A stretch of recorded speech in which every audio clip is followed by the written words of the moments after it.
Jou, ma liigun Thompsoni järve äärde. See on siin minu maja lähedal on üks järv. Selle ümber on nagu siuke ka looduse säilitamisala siis või nagu aiaga ümbritsetud ja mingi väravad ja asjad ja särgid-värgid. Ja põhimõtteliselt siin võib käia, aga lihtsalt, et siia nagu mitte väga midagi sisse tuua ja siit välja viia. Ja mingi palvureid ja asju ei ole, aga lihtsalt, et siin saaksid loomad elada ja särki-värki. Nägin oma esimest ruudjust, mingi kappas ringi siin. Veits kardan neid, sest siin oli uudis, et üks mingi tervisejooksja sai hommikul känguru käest peksa jooksma minnes. Et ei tundu väga lahe. Suht tagujad loomad on. Võtsin vett kaasa. Üks on juba peaaegu otsas. Üks väike känguru. Ei tea, kes jääb peale. Oho. Siin ikka on vabalt kalpseb ringi. Need on jõhkrad küünised on neil loomadel.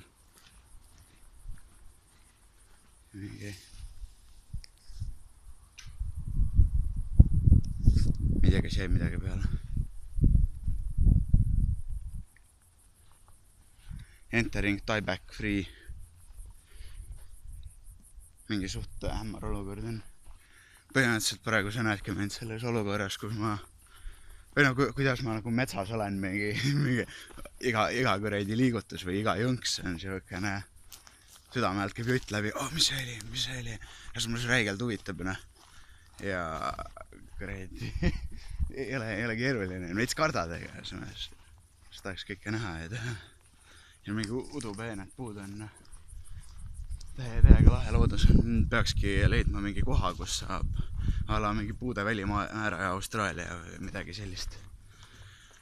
Jõli lahe oleks teada ka, mis puudega tegemist on ja nii edasi. Aga vist ükski neist kängurudest mulle peksa ei üritanud anda, nii et võib-olla nad on siin inimesega harjunud või pigem kardavad. Aga ma siiski loodan, et siin ei ole väga palju julgemaid kängurusid. Ei, chill, võt, kõike head ja super, davai, Hawaii, Mai Tai.